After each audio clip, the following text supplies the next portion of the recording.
Integritas itu adalah mengatakan apa yang kita lakukan dan melakukan apa yang kita katakan. Karena prinsipnya kita harus malu melanggar aturan gitu. Itu budaya yang harus dibangun. Jadi kita harus menanamkan bahwa nilai itu tidak penting. Yang lebih penting cara mencapai nilai itu. Hanya masyarakat yang berkarakter baik yang dapat membangun negara ini. Memang kalau anak-anak milenial keren sekali. Guys, sahabat Dikbud, kalian tuh harus belajar terus nih biar masa depannya cerah banget kayak ibu.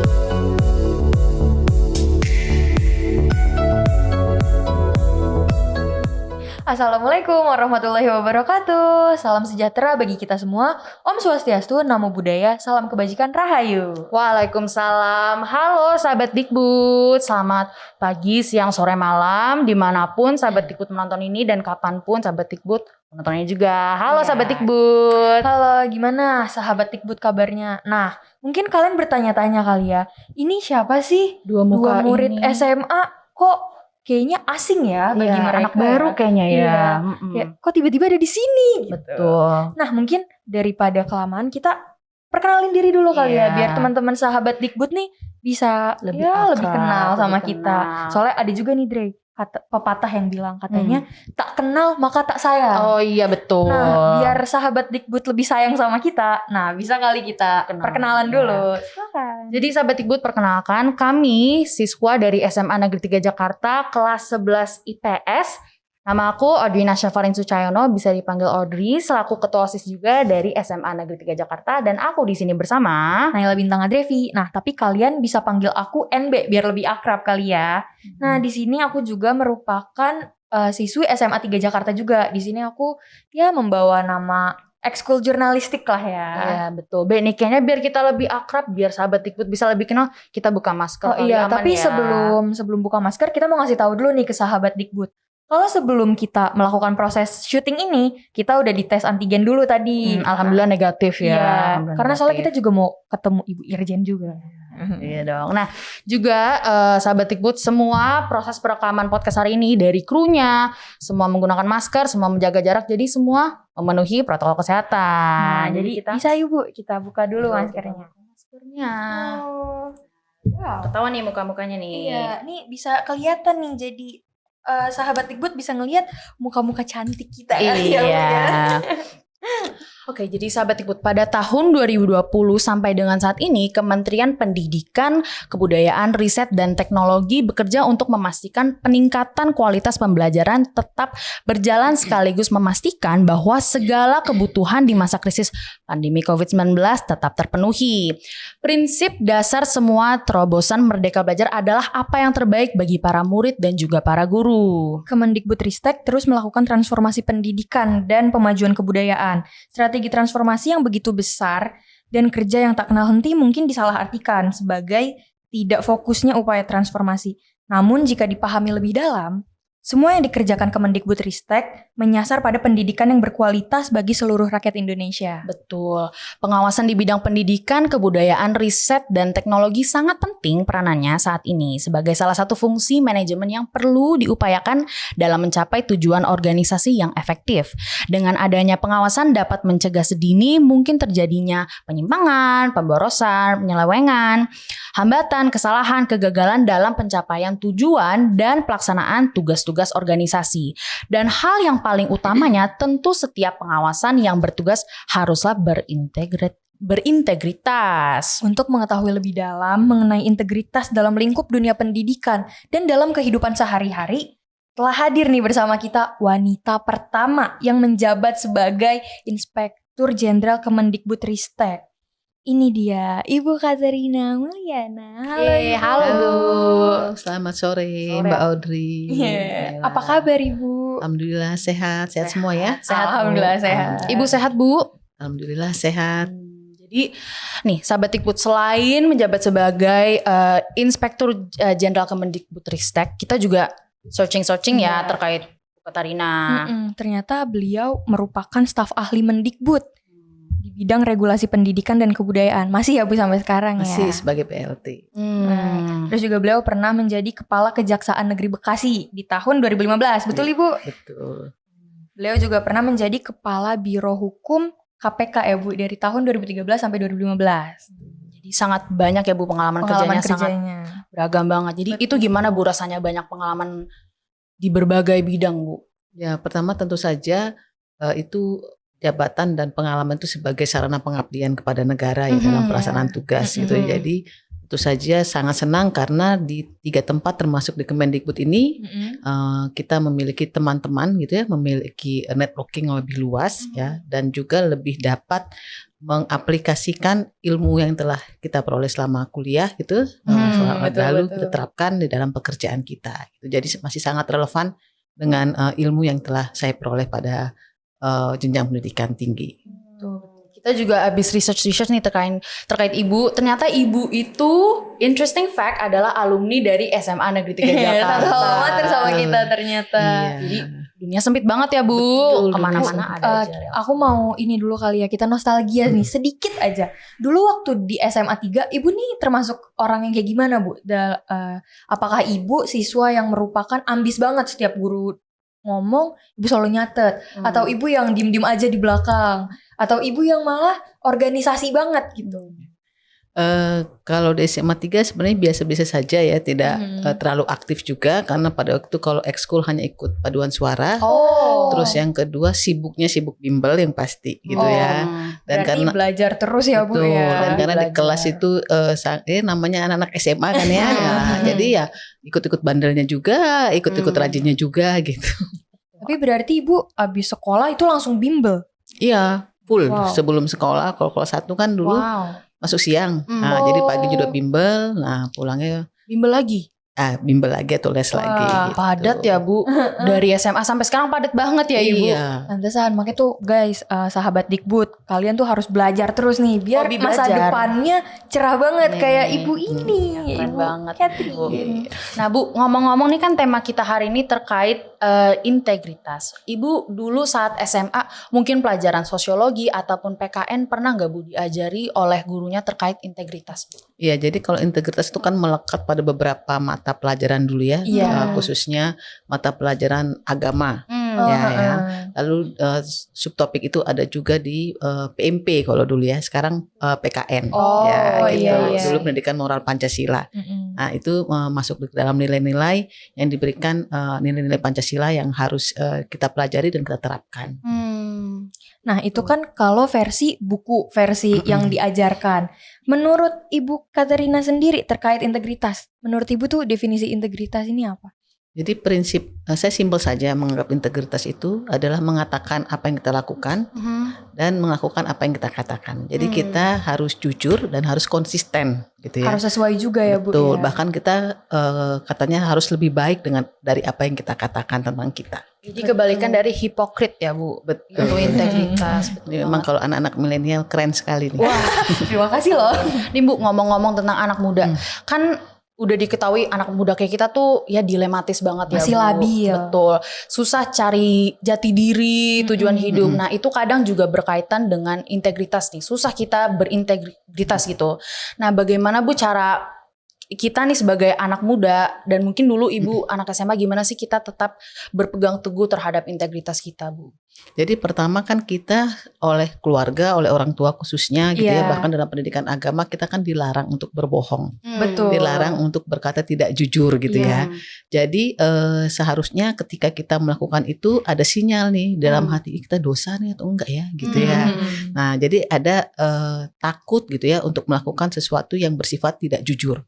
Nah, itu jadi kita harus berani gitu, dan juga dengan segala konsekuensinya tentu saja. Dan kadang-kadang memang kalau anak-anak saat ini, apalagi yang ABG seperti saat ini kan, kalau jujur nanti dimarahin. Gitu kan, Iya, jadi lebih baik tidak itu. jujur nih sama orang tua gitu ya. Tapi kalau sama teman berani jujur gitu kan, jadi lebih terbuka. Ini memang tapi kita harus tahu bahwa kalaupun orang tua kita memarahi gitu ya, itu karena mereka bukan benci sama kita, tapi Karena mereka sayang. sama kita, dan mungkin mereka hanya kecewa dengan apa yang kita lakukan gitu. Dan biasanya juga orang tua kan ada pengalamannya sebelum kita kan. Jadi udah Betul. ngerti duluan ya. Iya. Jadi semua itu harus mengikuti kata hati kita ya Bu. Betul. Nah, menurut Ibu kata hati nurani kita tuh udah ada dari situnya, atau ada karena pengalaman-pengalaman, atau bagaimana tuh Bu? Nah, kalau yang saya alami sebenarnya kalau kita memang mengimani ya, melaksanakan apa yang kita imani, keyakinan kita, itu pasti akan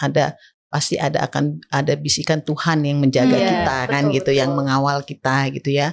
Jadi memang pagi hari harus diawali dengan doa gitu ya, supaya dari Hari-harinya pikiran baik, kita iya. ya, perkataan kita, perbuatan kita tuh dikawal atau dipimpin oleh Tuhan gitu ya, dengan segala kekuasaannya gitu. Jadi itu yang akan menuntun kita sehingga jangan sampai kita jatuh pada hal-hal yang tidak diperkenankan oleh ajaran-ajaran agama kita gitu. Nah, kalau menurut Ibu nih, apa sih contoh perilaku ideal yang berkaitan dengan integritas?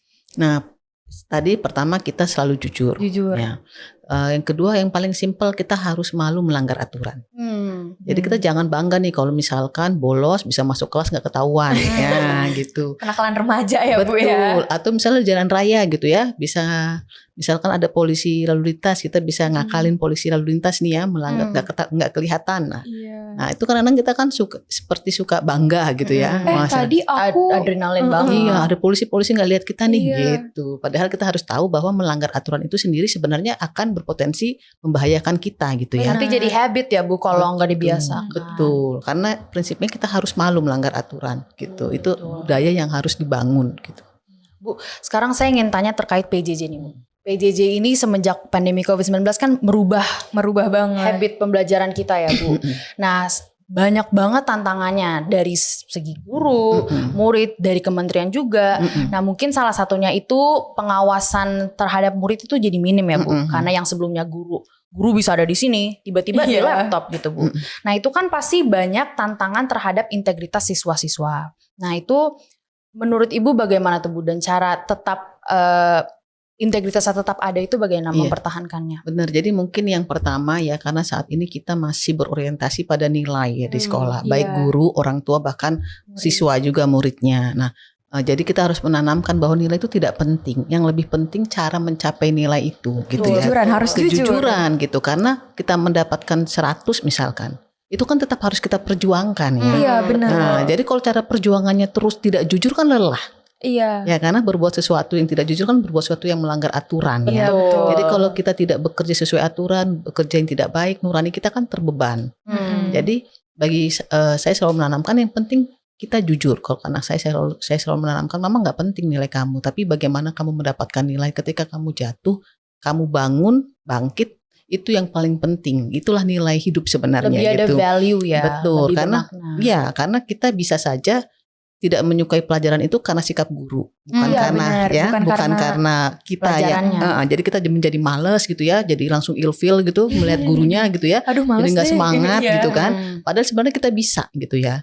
Nah, jadi karena itu tadi kita kembali kepada kita tidak tahu manfaat kita belajar itu apa. Nah, kalau kita tahu apa manfaat itu belajar, saya yakin insya Allah kita tidak akan melakukan hal-hal yang bersifat kecurangan atau ketidakjujuran gitu. Karena kadang dari kita tuh ada yang ke sekolah karena dipaksa, karena buat ijazah, padahal nggak tahu tujuannya untuk apa kadang ya siswa gitu. Apalagi PJJ kayak gini ya. Jadi lebih terekspos ke internet, banyak kunci jawaban yang bisa diakses. Bahkan ada yang berani menawarkan diri untuk mengerjakan kan? Iya, bener banget. Saya dapat laporan itu, bukannya tidak. Jadi ketahuan nih jokinya di foto gitu kan. Saya Waduh, kebuka tuh sahabat disk. Dikbud, hati-hati ya sahabat Jangan Dikbud. loh kayak gitu. Itu namanya gak jujur, tidak Nah. memenuhi sifat ini. Iya, integritas Gak benar. bagus. Nah, itu kan kalau tadi kan di dalam dunia pendidikan. Nah, ini kan Ibu kan sekarang udah di dalam dunia pekerjaan lah ya. Menurut Ibu seberapa penting fungsi integritas ini dalam dunia pekerjaan? Itu adalah, kalau bagi saya itu adalah prinsip hidup seharusnya, dan itu harus menjadi prinsip hidup setiap insan ya. Mengapa? Karena begini, kalau kita tidak memiliki integritas, maka kita tidak akan dipercaya. Ya kan, oleh siapa saja. Kalau kita tidak dipercaya, maka kita tidak mungkin bekerja sama. Nah, pekerjaan kita ini dimanapun, apalagi di pemerintahan, itu harus selalu bersinergi, ya kan? Jadi harus selalu bekerja sama dengan siapapun gitu ya. Saya dengan kolega, sama eselon 1, sama eselon 2, bahkan dengan staff gitu ya. Nah, itu kan harus bekerja sama. Ya, jadi tidak mungkin tanpa integritas kita dapat bekerja sama, karena tidak ada kepercayaan. Nah, kalau kita tidak bisa bekerja sama, tentu saja kita tidak bisa membuat suatu inovasi, perubahan. Ya, padahal dalam bekerja kita selalu membuat suatu perubahan ke arah yang lebih baik. Jadi integritas itu harus menjadi prinsip hidup dari setiap orang. Jadi kalau nggak ada integritas di karir, terhambat semua ya Bu kerjaannya. Iya, terhambat semua dan juga tentu saja menjadi halangan bagi instansi tersebut ya untuk melakukan karya-karya baik ya bagi masyarakat gitu. Nih, kalau di dalam pekerjaan Ibu nih, integritasnya penerapannya kayak gimana Bu? Nah, jadi pertama tadi saya mengatakan bahwa kita harus taat pada aturan. Taat pada aturan. Aturan masuk jam kerja yang simpel ya, kapan Gak boleh telat. Nggak boleh telat, pulang gitu ya, nggak boleh lebih dulu gitu ya. Kalaupun memang kita harus lembur, nah itu saya masih memungkinkan besoknya agak siang karena mungkin lemburnya sampai di atas jam 9 kan untuk kesehatan gitu. Tapi kalau pulangnya biasa gitu seperti pulang jam kantor biasa ya, office hour gitu ya, paginya harus masuk on time seperti itu hal-hal prinsip. Yang kedua bahwa kita harus menyampaikan apapun ya yang kita alami gitu ya, dan juga harus bersikap jujur terhadap semua staf dan semua bawahan kita gitu. Jadi kalau perlu ya kita meminta maaf kalau memang kita bersalah dan sebagainya gitu. Gak boleh gengsi ya Bu. Gak boleh gengsi gitu. Harus disiplin, harus open. Betul. Gitu, biar lancar ya Bu. Nah Bu, kan kalau terkait berpegang teguh terhadap integritas kan dari yang kita bicarakan itu ibaratkan mutlak betul ya Bu kalau mengikuti integritas itu. Tapi Ibu pernah gak Bu di pengalaman Ibu mungkin di SMA atau mungkin di karir Ibu, Ibu mengikuti integritas Ibu, tetapi malah terdapat konsekuensi atau dampak negatif yang Ibu rasakan dibanding positifnya, itu pernah gak Bu? Ya paling kalau misalkan seperti ini tugas Itjen ya, kita melakukan pemeriksaan gitu kan sesuai dengan aturan, pasti kan yang kita periksa teman sendiri nih ya kan kita rekomendasikan sanksi. Nah itu konsekuensinya mungkin ya akhirnya yang tadinya ramah menjadi tidak ramah kepada saya gitu. Mungkin saja kan. Jadi mungkin ada kayak dendam. Atau gitu dendam bahkan gitu. Jadi itu konsekuensi dari suatu pekerjaan gitu ya. Mudah-mudahan hal itu dijauhkan gitu sepanjang memang kita menyampaikan data-datanya sesuai dengan bukti dan kita membuat sesuatu dengan fair ya, dengan adil seperti itu. Terutama sebagai pemimpin tanggung jawabnya besar ya Bu. Pasti. Kita harus melakukan sesuatu yang kadang out of comfort zone banget, di luar zona nyaman banget, dan kadang tidak nyaman untuk orang lain, tapi ya seperti itu ya Bu. Betul, harus memajukan. Iya. Nah, ada gak sih Bu pengalaman ketika integritas Ibu nih diuji? Ada, pasti ada. Dan sama seperti waktu kita SMA kan ya, gitu. Jadi integritas kita itu diuji ya pada waktu misalkan kita itu ya dalam penanganan perkara lah, misalkan ada yang berani untuk menawarkan sesuatu gitu kan. Nah itu jadi kita lapor ke atasan gitu, seperti itu. Jadi Pak ini mencoba menawarkan, saya katakan demikian tidak gitu. Jadi itu juga bagian ya, karena yang ditawarkan kan tidak sedikit ya. Jadi itu juga bagian yang untuk kita sampaikan bahwa ini juga ternyata yang kita hadapi bukan orang biasa-biasa sebenarnya gitu. Jadi ini juga supaya diketahui oleh atasan dan kita harus melaporkan itu sebagai bawahan pada waktu dalam penanganan perkara.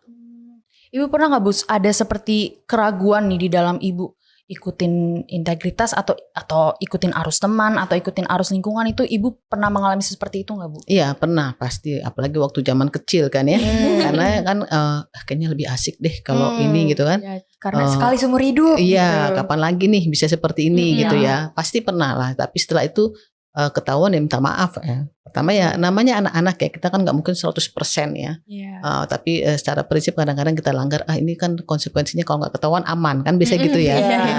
Ya sudah ketahuan ya terima resikonya, dapat sanksi kan. Sejak itu tobat deh, nggak ngulangi lagi gitu. Daripada kena sanksi lagi Daripada ya Bu kena ya. sanksi gitu. Nah Bu, kan kadang kalau di dalam keraguan seperti itu kan ada choice A, choice B, mau ngikutin teman atau ngikutin jati diri sendiri.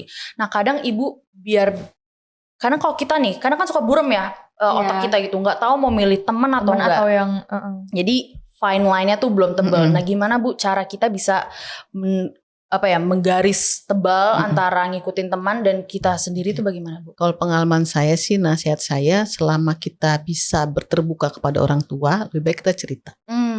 Ya. Karena juga orang tua jadi lebih percaya sama kita. Betul, dan mereka tahu kan bahwa kita ini juga risikonya seperti apa ya, karena mereka lebih pengalaman. Dan zaman sekarang kan beda dengan zaman saya. Dulu ketemu orang tua baru bisa malam karena bekerja ya. Iya. Telepon belum ada gitu kan. Susah ya untuk komunikasi. Handphone nggak ada gitu. Jadi harus nunggu malam. Sedangkan itu harus diputuskan sekarang gitu kan. Nah itu, tapi kalau saat ini kan itu tidak jadi WFH halangan juga ya, dengan WFH. adanya handphone ya. Anak-anak sudah pegang handphone, anak SMA. Jadi saya pikir kalau saya sarankan sih bagaimanapun lebih baik, paling enak, paling aman jujur kepada orang tua, ibu atau ayah. Ceritain apa Karena aja nggak ada ya. yang lebih sayang dari kita kecuali orang tua. Betul. Mereka pasti ngebimbing kita ya Bu. ke jalan yang baik, gak mungkin ke jalan yang salah kan. Iya, betul gitu. banget. Nah itu kan tadi dari pekerjaan. Ini aku mau nanya dari sisi umum. Menurut Ibu kenapa kita benar-benar butuh banget integritas? Pertama tadi seperti saya sampaikan bahwa masyarakat yang berkarakter yang baik ini ya, itu hanya masyarakat yang berkarakter baik yang dapat membangun negara ini. Ya. Karena kita melihat bahwa kalau kita sebagai warga negara tidak mencintai negara ini, wah negara-negara asing tuh sudah banyak banget melirik negara kita dengan segala kekayaannya. Betul. Nah ya kan, sehingga tadi, dan kita tidak bisa memajukan negara ini sendiri.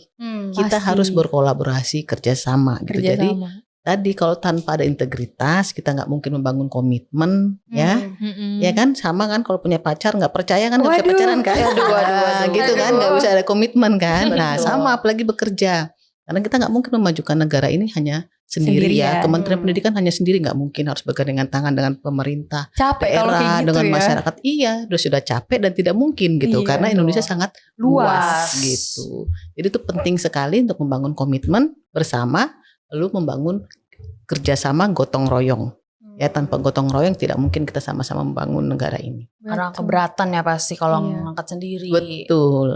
Kan ada apa yang ringan. Yang sama dijinjing, berat sama dipikul. Iya. Ih keren banget. Bisa samaan ya. Nah Bu, kan kita pasti integritas kita itu yang bisa membuat kita menentukan keputusan kita dalam hidup bagaimana.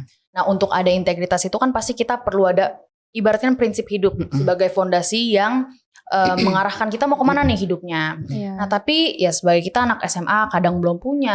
Nah apakah kalau kita belum punya prinsip hidup itu salah atau bagaimana Bu? Ya, jadi prinsip hidup ini sebenarnya yang mengawal kita, ya, mengawal kita. Jadi kita harus tahu hal-hal yang baik, ya, yang harus kita lakukan gitu ya. Misalkan prinsip hidup kita tadi bahwa kita harus tepat waktu, apapun yang terjadi gitu ya, atau berusaha selalu on time, menghargai waktu, gitu kan? Karena kalau menghargai waktu, menghargai orang lain, ya kan? Iya betul. Lalu kita juga misalkan dengan menghargai waktu, apa sih manfaatnya gitu ya, bahwa kita harus siap dengan konsekuensi, kita harus sabar ketika antri. Jadi kan seperti itu ya. Karena kalau nggak sabar seperti antri itu kan hal-hal yang juga main terobos aja dan akan mengganggu orang lain. Jadi sebenarnya prinsip itu penting, karena kalau tanpa prinsip hidup kita nggak bisa berdiri tegak. Ya, nggak ada yang menjadi dasar pegangan kita. Akarnya belum ada ya Betul. Bu. Dan tantangan, godaan, apalagi anak-anak zaman sekarang dengan era globalisasi, teknologi, godaannya sangat luar banyak biasa. banget. Sehingga penting sekali kita memiliki prinsip-prinsip hidup ya.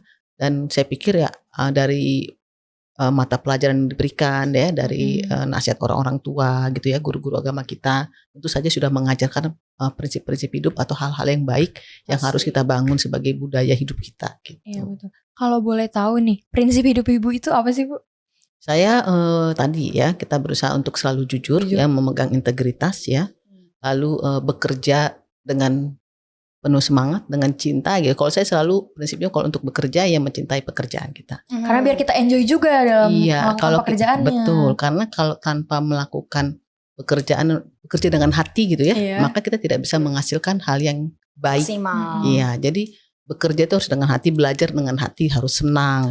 Ya, karena yang kita lakukan bukan sesuatu yang mudah. Iya betul. Jadi kalau kita sudah bersungut-sungut, tidak bahagia gitu ya, makin berat. PT juga Bu ya kan. Aduh ngapain sih harus ngelakuin ini, kadang kayak gitu jadinya ya Bu. Jadi buru-buru mau quit gitu ya. Udahan aja ya udahan. Betul, jadi bekerja dengan hati gitu.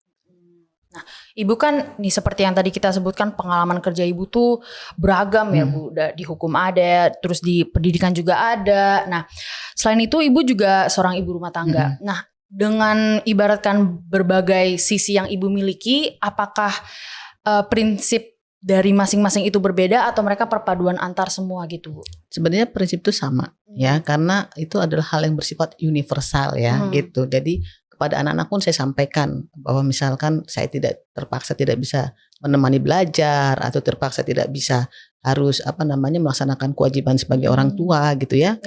Karena tadi ada pekerjaan yang tidak bisa saya tinggalkan dengan terpaksa seperti itu. Jadi kalau prinsip hidup itu adalah hal-hal yang bersifat universal. Jadi dimanapun sebagai apapun itu bisa kita tetap lakukan. Jadi bisa diaplikasikan ke A, B, C, Betul, D. dalam setiap kondisi apapun. Betul. Kerennya prinsip hidup ya. Kayak harus. Jangan main asal. Udah jalanin aja. Iya. Yang penting itu nggak apa-apa. Cuma asal adalah prinsip hidup. Betul. Gitu. NB prinsip hidupnya apa nih? Ya apa ya? Mikir juga nih. Lama nih nanti ya mikirnya. Kenapa dia? Wah, kayak kita udah berbincang cukup lama ya dengan Ibu Katerina ini ya. Wawasannya makin terbuka. Iya bener banget. Suatu kebanggaan untuk kita juga ya Dre ya. Udah diberi kesempatan untuk berbicara langsung, berbincang langsung. Irjen. Yang ternyata jatuhnya kakak kelas kita ya berarti ya. Dunia sempit. Iya Sempit bener. banget. Nah jadi Ibu terima kasih banyak ya udah mau meluangkan waktunya untuk ya siniar pojok Dikbud. Ya, nah mungkin Ibu ada pesan atau yang ingin disampaikan kepada generasi kita atau anak-anak SMA lainnya Bu? Untuk sahabat Dikbud di rumah. Oke, saya pesan kepada adik-adik pertama untuk menjadi pelajar yang hebat. Pelajar yang hebat itu adalah pelajar yang memiliki karakter yang baik. Salah satu karakter baik yang harus ada dan tidak boleh tidak ada adalah mengenai integritas. Dan terus menjadi sebagai manusia pembelajar, jangan lelah untuk belajar. Belajar itu harus dianggap sebagai suatu hal yang seksi. Iya. Harus sesuatu hal yang menarik. Mengapa? Karena hidup ini adalah belajar. Betul. Jadi setelah kita bekerja pun kita belajar, menjadi orang tua pun kita belajar. Jadi belajar sepanjang hayat. Ya, jadi tetap semangat belajar karena dengan belajar itulah kita dapat menjadi manusia yang bermanfaat bagi bangsa. Dan sesama kita. Nah tuh sahabat Dikbud, belajar ya, jangan lupa. Jangan males-malesan. Jangan mentang-mentang PJJ. Aduh males, gak usah lah belajar. Jangan bisa gitu. ngelihat Google. Oh tidak. Nanti bisa ketahuan Bu Irjen loh. Jangan Bener. salah. Diawasin loh kita ini loh. Betul ya. Kita aja nih gugup gak sih? Jujur deg-degan banget ya. Tapi warm banget ya Bu Irjen. Iya dong. Sangat banget. Sebagai ibu kita. Iya, kakak kelas kita loh. Iya. Takut nanti dibully enggak, bercanda. Oke, jadi tadi kita sudah berbincang dengan Irjen terkait integritas, kemudian juga pengalaman di SMA Bu Katrina, kemudian integritas dalam pendidikan, dalam dunia kerja, kemudian dalam secara kehidupan sehari-hari. betul. Nah, mungkin kita tutup aja bagaimana? Ya, tapi sebelumnya Iya, integritas adalah kata yang tegas dengan makna yang luas dan tanpa batas. integritas adalah konsistensi antara tindakan dan perkataan. Integritas adalah menangkal korupsi, gratifikasi, dan pungli. Dengan integritas, mari bersama Serentak bergerak mewujudkan merdeka belajar. Yeay, terima kasih sudah Terima kasih menyaksikan banyak. episode ini. Terima kasih sahabat Dikbud udah menemani kita nih, udah mau nonton kita dari awal sampai habis. akhir. Nah, saksikan episode selanjutnya ya. Ya, dadah. Bye-bye. Terima kasih Ibu. Terima kasih, Bu. Laila, Audrey.